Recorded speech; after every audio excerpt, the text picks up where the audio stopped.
আসসালামু আলাইকুম। আমি নাজিফা নাজহা। বর্তমানে অধ্যয়নরত আছি খুলনা মেডিকেল কলেজে। আজকে আলোচনা করব ক্লাস 9 এর বায়োলজির চ্যাপ্টার 3 কোষ বিভাজন নিয়ে। কোষ বিভাজন এই চ্যাপ্টারটা একটা গুরুত্বপূর্ণ চ্যাপ্টার এবং এখান থেকে সিকিউ এমসিকিউ অনেক প্রশ্ন আসে। মানে বোর্ডে সিকিউ একটা পাওয়াই যায়, আর এমসিকিউ তো অহরহ আসতেই থাকে, কিন্তু কোষ বিভাজনে চ্যাপ্টারটা ইজি যদি আমরা ছবি দেখে দেখে পড়তে পারি। তাহলে আজকে আমরা সেটাই চেষ্টা করব যে কোষ বিভাজন নিয়ে আলোচনা করার।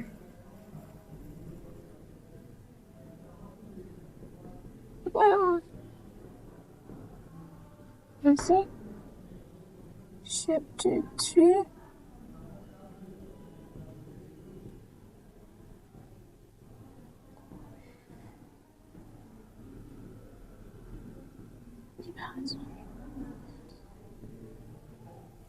কোষ বিভাজন। প্রথমে আমাদের জানতে হবে যে কোষ বিভাজন দিয়ে মূলত কি বোঝাতে চাচ্ছে। মানে একটা অধ্যায় আমরা পড়বো, তার আগে আমরা একটু জেনে নিই যে মানে এই অধ্যায়টা কিসের ব্যাপারে, তাহলে আমাদের অধ্যায়টা বুঝতে আরো সুবিধা হবে। অধ্যায়টা পড়ে আমরা কি কি জ্ঞান লাভ করব সেটা জানতেও আমাদের সুবিধা হবে। কোষ বিভাজন, এখানে মূলত দুইটা শব্দ আছে। কোষ কাকে বলে আর বিভাজন বলতে এখানে কি বোঝাচ্ছে। কোষ হচ্ছে যে দেহের গঠন ও কাজের একক, আর বিভাজন বলতে বোঝাচ্ছে বিভাজিত হওয়া। তাহলে কোষ বিভাজন বলতে কি বোঝাচ্ছে, যে কোষের বিভাজিত হওয়াকে বলা হচ্ছে কোষ বিভাজন। তো কোষ বিভাজন আমাদের জানার কেন দরকার? কোষ বিভাজন জানার মাধ্যমে আমরা বুঝতে পারবো যে আমাদের এককোষী আর বহুকোষী প্রাণী আছে, জীব আছে পুরা বিশ্বজগতে। তো এখন ওরা হচ্ছে কি করে, যে দৈহিক আকার আকৃতি গঠন করে, জননকোষ সৃষ্টি করে, সংখ্যা বৃদ্ধি করে, এই সমস্ত কাজ কিসের মাধ্যমে হয়ে থাকে? কোষ বিভাজনের মাধ্যমে হয়ে থাকে। কোষ বিভাজনে আমি যে কাজগুলো বললাম, এক একটা কাজ কিন্তু এক এক প্রকার কোষ বিভাজনের মাধ্যমে হয়ে থাকে। কি কি কাজ বললাম? যে দৈহিক গঠন,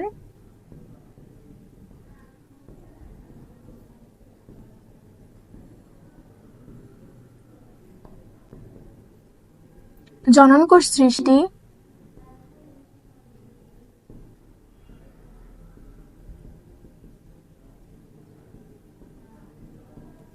সংখ্যা বৃদ্ধি।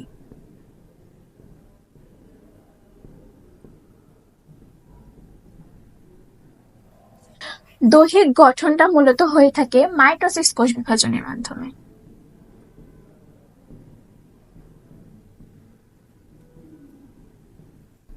জননকোষ সৃষ্টি মিওসিস,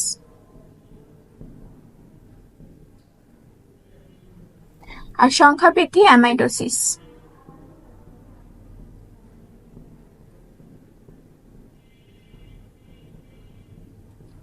প্রথমে যে দুই ধরনের কোষ বিভাজন দেখা যাচ্ছে, এটা মূলত হয়ে থাকে বহুকোষী জীবের ক্ষেত্রে।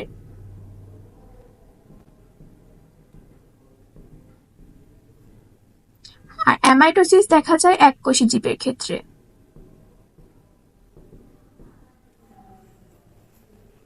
এখন আমরা জানলাম যে কোষ কত প্রকার আছে। কোষ তাহলে কোষ বিভাজন কত প্রকার আছে? কোষ বিভাজন আছে 3 প্রকার: অ্যামাইটোসিস, মাইটোসিস আর মিওসিস। তার মধ্যে অ্যামাইটোসিস কোষ বিভাজন দেখা যায় শুধুমাত্র এককোষী জীবের ক্ষেত্রে, মাইটোসিস আর মিওসিস কোষ বিভাজন দেখা যায় বহুকোষী জীবের ক্ষেত্রে। এরপরে আমাদের জানতে হবে এই যে কোষ বিভাজন প্রক্রিয়াগুলো, এগুলোর ব্যাপারে ডিটেলস জানতে হবে। প্রথমে আমরা তাহলে আসি যে অ্যামাইটোসিস নিয়ে।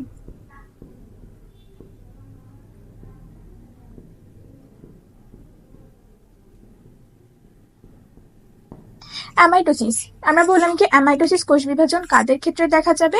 এককোষী প্রাণীদের ক্ষেত্রে দেখা যাবে। এককোষী জীবের ক্ষেত্রে যদি অ্যামাইটোসিস হয়, তাহলে তারা কি করবে? যে সংখ্যা বৃদ্ধি করবে দ্বিবিভাজন প্রক্রিয়া।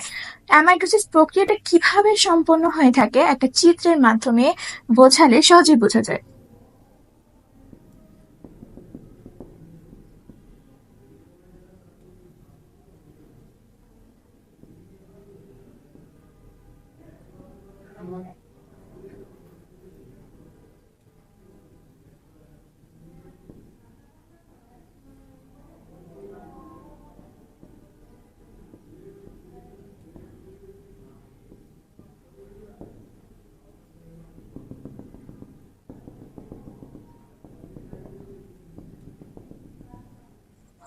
দেখো যে এখানে প্রথমে দেখা যাচ্ছে একটা কোষ। একটা কোষ এবং তার মধ্যে হচ্ছে নিউক্লিয়াস। এই কোষটা কি হয়ে গেল, লম্বাটে হয়ে গেল। লম্বাটে হওয়ার কারণে নিউক্লিয়াসটা লম্বাটে হয়ে গেছে এবং এখানে একটা কি গর্তের মতো সৃষ্টি হলো। পরবর্তী ধাপে এই গর্তটা আরো ভেতরের দিকে ঢুকে গেল এবং নিউক্লিয়াস আরো লম্বা হয়ে গেল এবং এক পর্যায়ে এই গর্তটার কারণে কোষটা দুই ভাগে ভাগ হয়ে গেল, দুইটা অপত্য কোষ সৃষ্টি হলো এবং অপত্য নিউক্লিয়াস। এখানে খেয়াল করো, অপত্য কোষ বলতে আমাদের পুরা জিনিসটাকে বোঝাচ্ছে অপত্য কোষ।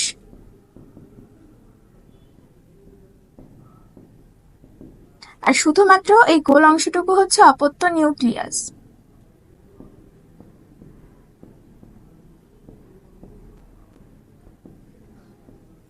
তাহলে এই প্রক্রিয়াটার মাধ্যমে কি করে, এককোষী জীবরা তাদের সংখ্যা বৃদ্ধি করে থাকে। এককোষী জীব বলতে কারা কারা আছে? এককোষী জীবের মধ্যে হবে ব্যাকটেরিয়া, নীলাভ সবুজ শৈবাল আর ইস্ট।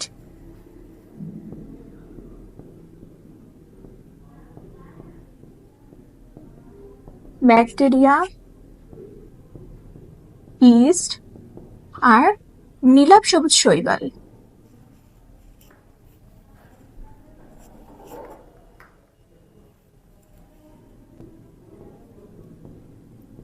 নীলাভ সবুজ শৈবাল। তাহলে অ্যামাইটোসিসটা বোঝা গেল, অ্যামাইটোসিসের মাধ্যমে এককোষী জীবরা তাদের সংখ্যা বৃদ্ধি করে থাকে এবং প্রথমে কি হবে যে একটা কোষ তার নিউক্লিয়াসটা লম্বাটে হবে এবং ধীরে ধীরে আরো লম্বাটে হয়ে গর্তের সৃষ্টি হবে।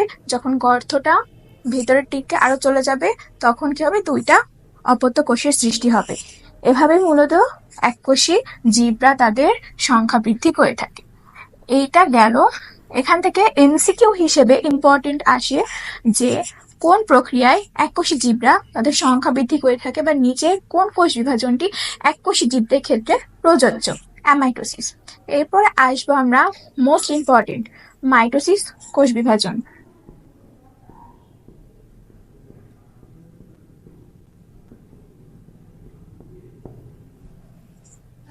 মাইটোসিস কোষ বিভাজন প্রক্রিয়া, এটা অন্যতম একটা গুরুত্বপূর্ণ টপিক।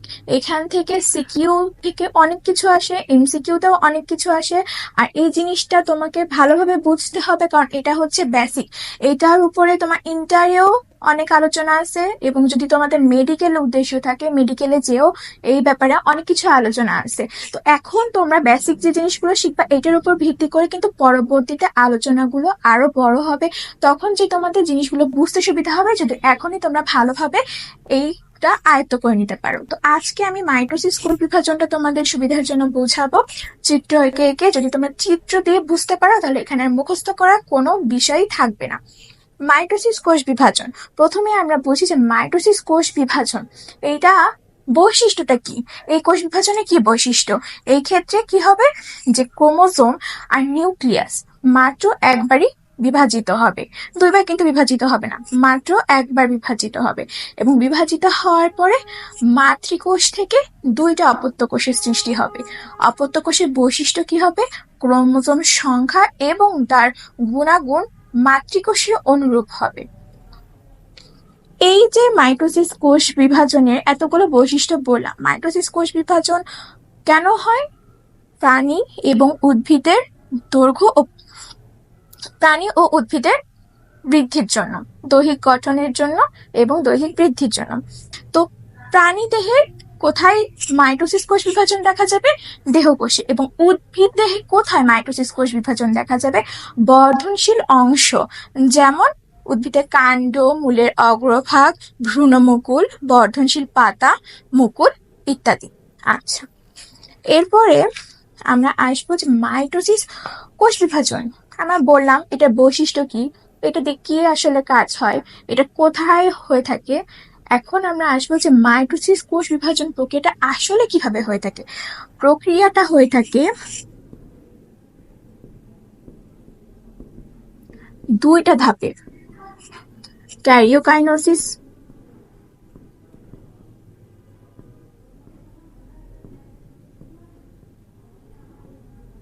আর সাইটোকাইনোসিস।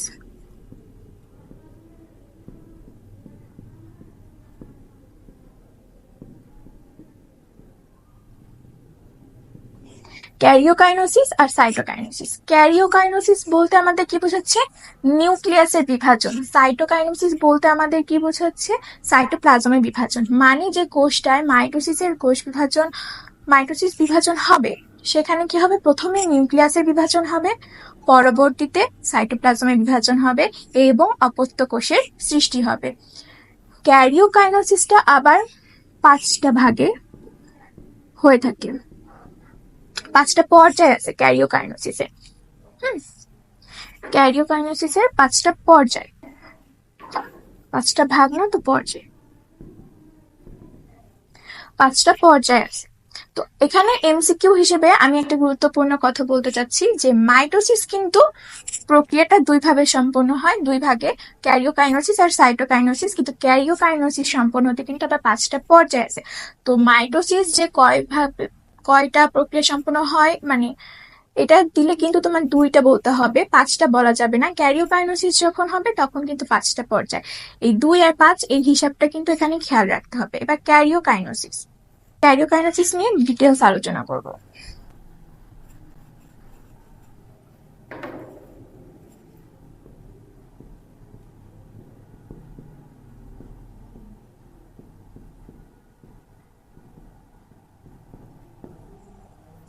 ক্যারিওকাইনোসিসের যে আমরা 5টা পর্যায় বললাম, prophase, prometaphase, metaphase, telophase, anaphase, telophase.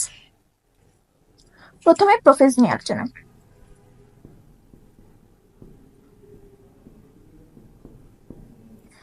প্রোফেজটা বোঝার সুবিধার জন্য আমি এখানে চিত্র আঁকতেছি। মনে রাখতে হবে যে ক্যারিওকাইনোসিস, সাইটোকাইনোসিস, এই যে মাইটোসিস কোষ বিভাজন, এটা আমরা কি বলে আসছিলাম? যে উদ্ভিদের বর্ধনশীল অংশে আর প্রাণীদের দেহকোষে হয়ে থাকে। তো উদ্ভিদ আর প্রাণী 2টা কোষে তাহলে মাইটোসিস কোষ বিভাজন দেখা যাবে। তো চিত্র 2টা কোষের জন্য হবে। আমি বোঝার সুবিধার জন্য এখানে শুধুমাত্র উদ্ভিদের কোষের যে বিভাজনটা দেখা যায় সেটা এখানে আঁকবো। প্রাণী কোষের যে বিভাজনটা দেখা যায় সেটা বইতেই তোমরা পাবা, একটু মিলিয়ে পড়ে নিও, তাহলে দেখবা যে বুঝতে সুবিধা হচ্ছে। এখন আমি প্রোফেজেরটা আসি, চিত্রটা আঁকি। এটা হচ্ছে আমাদের একটা উদ্ভিদ কোষ। আমি কিন্তু চিত্র ভালো আঁকতে পারি না, তো খারাপ হলে একটু বুঝে নিও কষ্ট করে।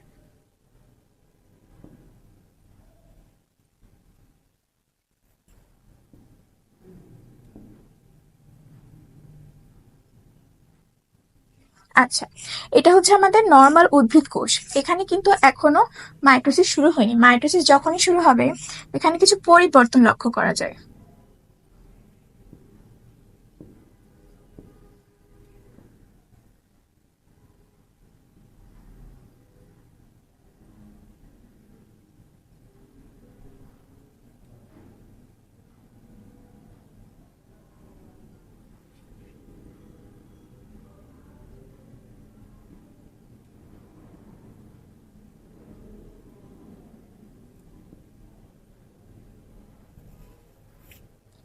এখন দেখো হচ্ছে এই চিত্র আর এই চিত্রের মধ্যে কি পার্থক্য দেখা যাচ্ছে।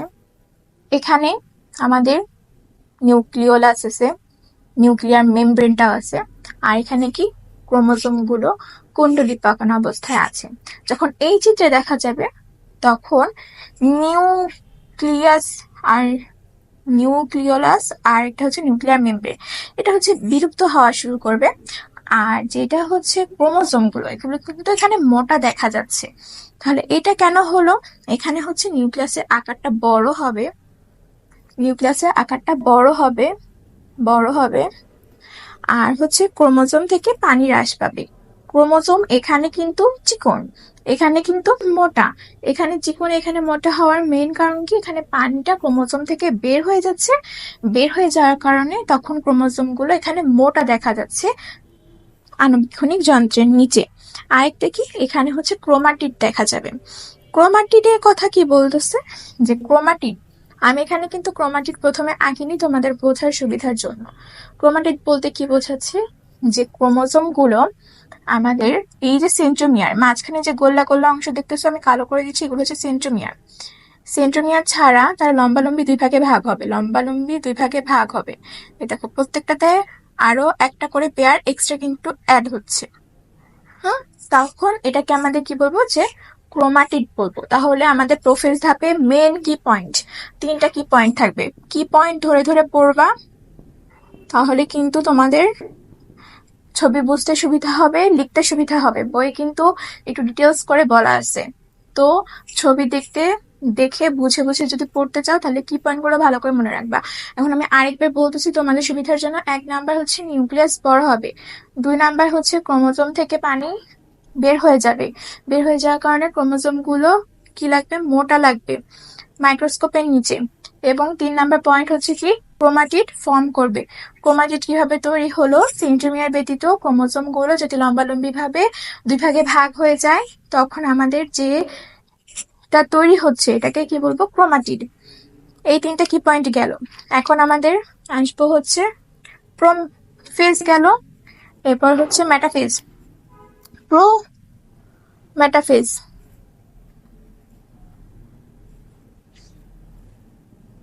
প্রো মেটাফেজ,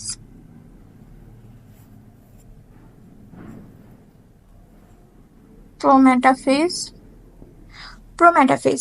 প্রোমেটাফেজের ক্ষেত্রে আমাদের এখানে কতগুলো কি পয়েন্ট আছে, 5টা কি পয়েন্ট মনে রাখতে হবে, 5টা। তাহলে এখন আমাদের এটা আরো কিছুটা কি হবে, যে মডিফাইড হবে। মডিফাইড হওয়ার পরে আমাদের আরেকটা কি পাবো, কোষের আরো কিছু মডিফিকেশন দেখতে পাবো। কি কি হবে দেখো, এইটার পরে আমি এদিকে আঁকি ছবিটা, একটু ছোট করে আঁকলাম।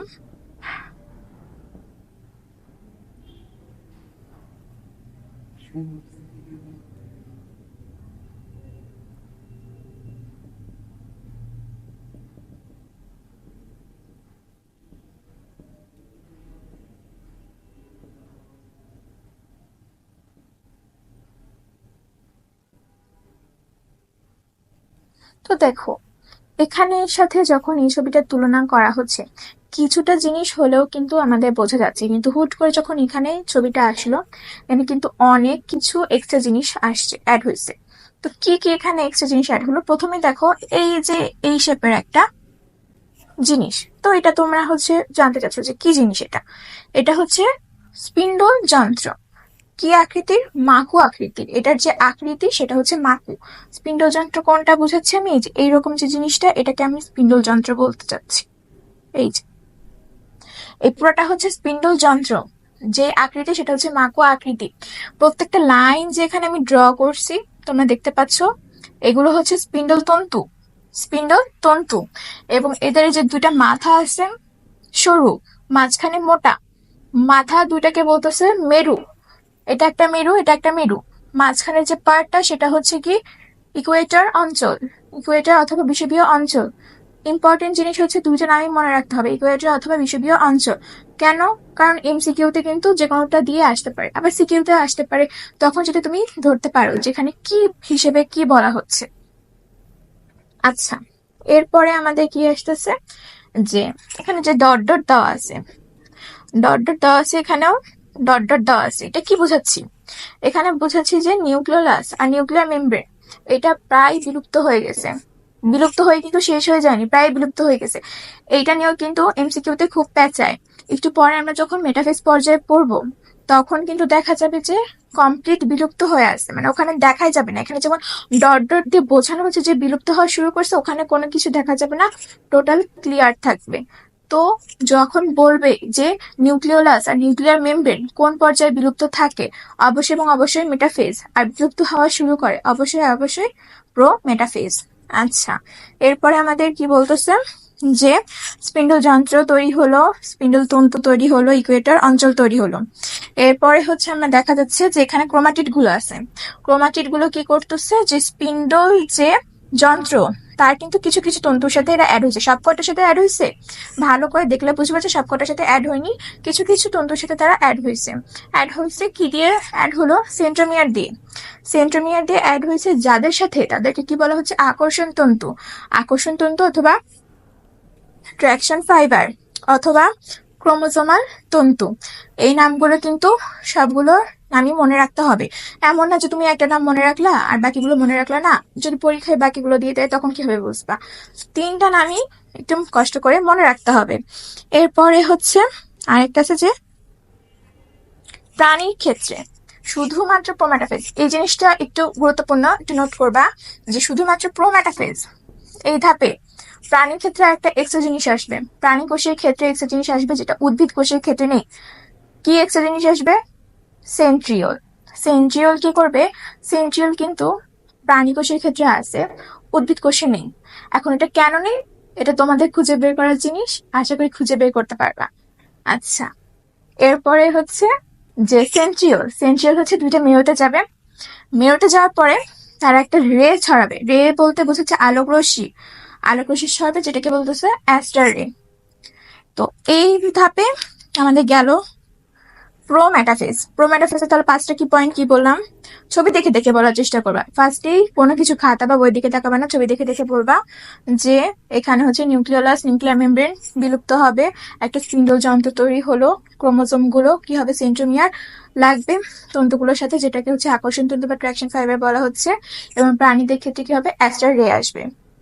আর হচ্ছে এই তো বিষুবীয় অঞ্চল অথবা ইকুয়েটর যে এরিয়া, সেটা হচ্ছে কি একদম মাঝ বরাবর যে লাইনটা, মাঝ বরাবর যে জায়গাটা, সেটাকে বলা হচ্ছে বিষুবীয় অঞ্চল।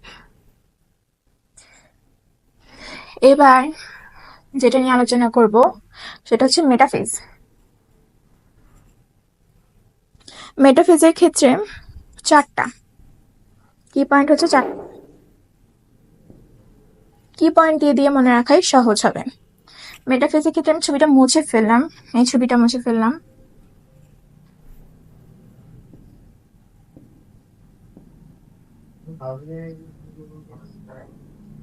ঠিক এরকম একটা চিত্র হবে। আমি বেশি ভালো আঁকতে পারতেছি না, বইটা দেখে আর একটু ভালো করে বুঝতে পারবা।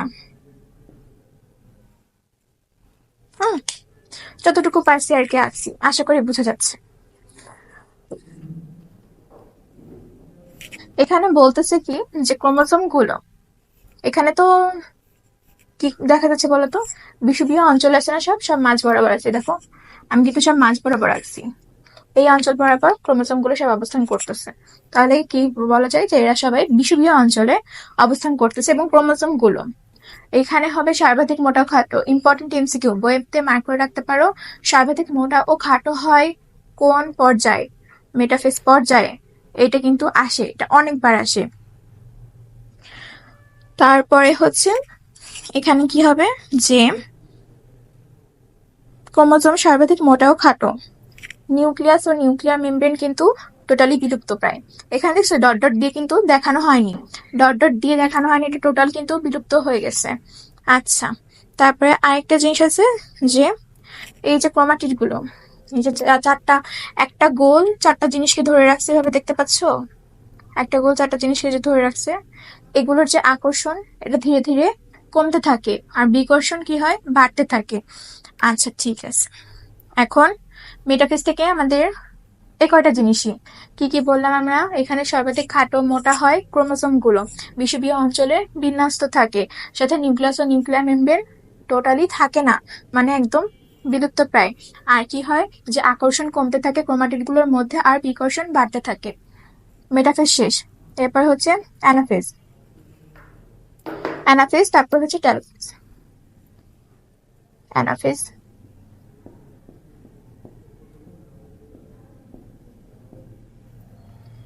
অ্যানাফেজের মধ্যে আছে হচ্ছে চারটা কি পয়েন্ট দিয়ে আছে অ্যানাফেজে।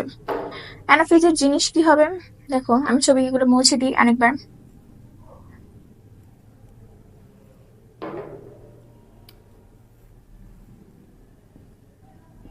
ছবি আঁকবা আর পড়বা, ছবি আঁকবা আর পড়বা, তাহলে দেখবা যে সহজ হয়ে গেছে, জিনিসটা বুঝতে পারতেছো, বইয়ের মধ্যে কি লেখা আছে কথাগুলো মিলাই মিলাই পড়লে আর ভুলবা না। গদবাঁধা মুখস্থ করলে কিন্তু কোনোদিন মনে থাকবে না। আচ্ছা, তাহলে আমাদের এখানে কি হলো, এটা অ্যানাফেজ পর্যায়ে কি পার্থক্য দেখা যাচ্ছে, কিছু পার্থক্য তো দেখা যাচ্ছে তাই না। এখানে সেন্ট্রোমিয়ার, সেন্ট্রোমিয়ার সাথে দেখো তো আগে আমরা কি আঁকতেছিলাম, আগে দেখি আমি এখানে স্পিন্ডল যে যন্ত্রটা একটু মুছে দিই। আগে আঁকতেছিলাম আমরা একটা গোলের সাথে এরকম চারটা পাপড়ির মতো, তাই নাকি? আচ্ছা, তারপরে এখান থেকে কি হলো, এখানে এখন দুইটা পাপড়িতে নেমে গেছে। এই দুটো কি? এই দুটো হচ্ছে অপত্য ক্রোমোজোম, মানে এই দুইটা আর একটা সেন্ট্রোমিয়ার মিলে অপত্য ক্রোমোজোম সৃষ্টি করতেছে। এই জিনিসটা কেন হলো সেটা এখান থেকে জানবো। এটা হয়েছে মূলত সেন্ট্রোমিয়ারটা বিভক্ত হয়ে গেছে। আগে এই যে চারটাকে একটা সেন্ট্রোমিয়ার ধরে রাখছিল না, এই যে একটা, এটা হচ্ছে বিভক্ত হয়ে গেছে। বিভক্ত হয়ে যাওয়ার কারণে এই দেখো আমি এটা মুছে দিলাম, বিভক্ত হয়ে গেল। তখন এরা মিলে একটা তৈরি করলো, এরা মিলে একটা তৈরি করলো, আলাদা আলাদা। তাহলে এখানে এখন দুইটা পেয়ার হয়ে গেছে, দুইটা পেয়ার হয়ে গেছে। এখন কি হবে, এরা আলাদা হয়ে গেল, আলাদা হয়ে গেল। এই যে জিনিসটাকে বলতেছে অপত্য ক্রোমোজোম। এই যে আলাদা হয়ে নতুন হচ্ছে একটা জিনিস তৈরি করলো, এটার একটা নাম আছে, সেটা হচ্ছে অপত্য ক্রোমোজোম। অপত্য ক্রোমোজোম গুলোর ক্ষেত্রে কি হচ্ছে, মেরুমুখী চলন দেখা যায়। কেন মেরুমুখী চলন দেখা যায়? এই যে আমাদের যে তন্তুগুলো আছে এগুলো সংকুচিত হতে শুরু করে, এই কারণে এইদের মেরুমুখী চলন দেখা যায়। সেন্ট্রোমিয়ার, সেন্ট্রোমিয়ারটা কি হচ্ছে, ও ছবি আঁকা একটু ভুল হয়েছে, এটা একটু ঠিক করে নাও। সেন্ট্রোমিয়ার গুলো সামনে থাকবে আর বাহুগুলো পিছনে থাকবে।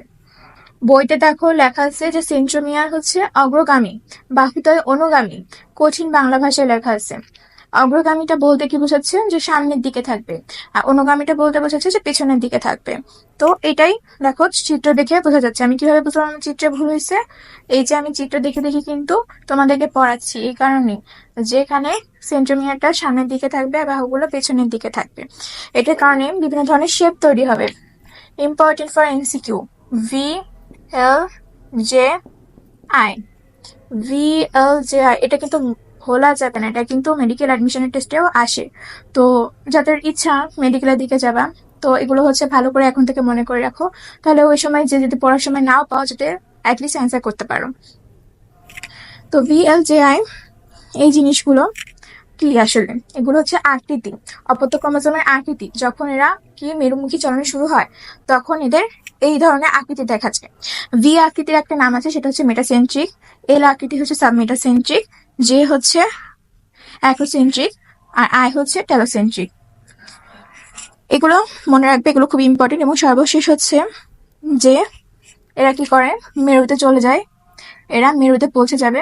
আর তখন কি হবে, এই যে মোটা মোটা দেখা যাচ্ছে, এগুলো তখন আর মোটা থাকবে না, এগুলো হচ্ছে সরু হয়ে যাবে, এগুলো তখন সরু হয়ে যাবে। আচ্ছা, তাহলে এই হচ্ছে অ্যানাফেজ। আর এখন আমাদের শুধু আরেকটা ফেজ বাকি থাকলো, সেটা হচ্ছে টেলোফেজ।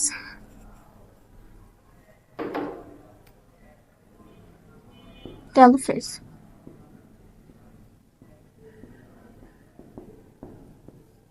হাতের লেখা ভালো না, আশা করি বুঝতে পারতেছো। টেলোফেজ হচ্ছে, ছবিটা আঁকায় তারপর বুঝতে পারবা।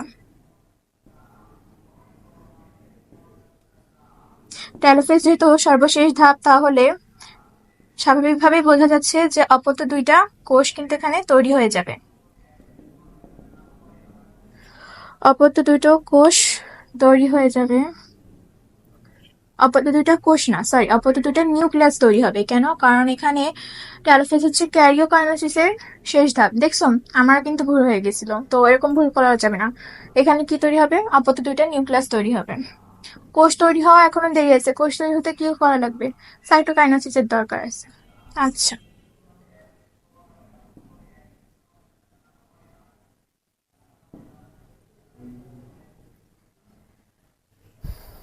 দেখো এখানে কি দেখা যাচ্ছে, কি কি রিঅ্যাপিয়ার করছে দেখো তো। নিউক্লিয়ার মেমব্রেন আর নিউক্লিয়াস রিঅ্যাপিয়ার করছে, মানে পুনরাবির্ভাব হয়েছে। আরেকটা হচ্ছে দেখো এখানেও সেম জিনিস। আর এই যে মাঝখানে একটা ডট ডট জিনিস, এটা কি, এটা হচ্ছে একটা কোষ প্লেট ফর্ম করতেছে। কোষ প্লেট, কোষ প্লেট, কোষ প্লেট ফর্ম করতেছে।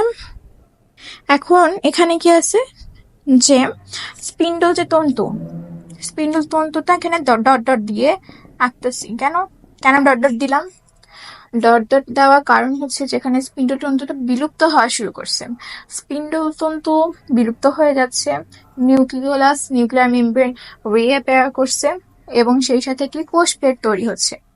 পরবর্তীতে সাইটোকাইনেসিসে যে এই কোষ প্লেটটা কি করবে, এই যে দুইটা পার্টকে আলাদা আলাদা করে ফেলবে, আর তখন দুইটা অপত্য কোষের সৃষ্টি হবে, যেটা এখানে দেখা যাচ্ছে না, কারণ আজকে আমরা শুধু ক্যারিওকাইনেসিস পর্যন্তই আলোচনা করব। তাহলে এতক্ষণ যে আলোচনা করলাম, আশা করি তোমরা মোটামুটি বুঝতে পারছো। এগুলো কিন্তু খালি বুঝে রেখে দিলে হবে না, খাতায় বারবার আঁকতে হবে, মাস্ট অ্যান্ড মাস্ট, কারণ এগুলো ছবি আসেই, পরীক্ষাতে আসবেই।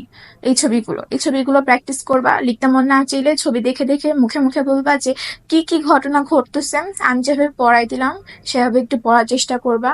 তাহলে দেখবা যে মানে বইয়ে অনেক কিছু লেখা আছে, আমি একটু সংক্ষেপে আলোচনা করার চেষ্টা করছি, কারণ এটা একটা ভাইটাল টপিক, আর এটা হচ্ছে সব জায়গায় লাগবে আর কি। মানে তুমি যদি এটা এখন স্কিপ করার টেন্ডেন্সি থাকে যে না আমি এটা এখন পড়বো না, কিন্তু দেখবা যে যতদিন তুমি এই জিনিসটা না শিখতেছো তোমার এটা পিছনে ছাড়বেই না।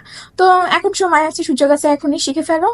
আর আমি তো আমার ইচ্ছে মানে সাধ্যমতো চেষ্টা করলাম তোমাদেরকে বোঝানোর জন্য, আশা করি সবাই বুঝতে পারছো। তো আজকে এই পর্যন্তই, সবাই ভালো থাকো, আল্লাহ হাফিজ।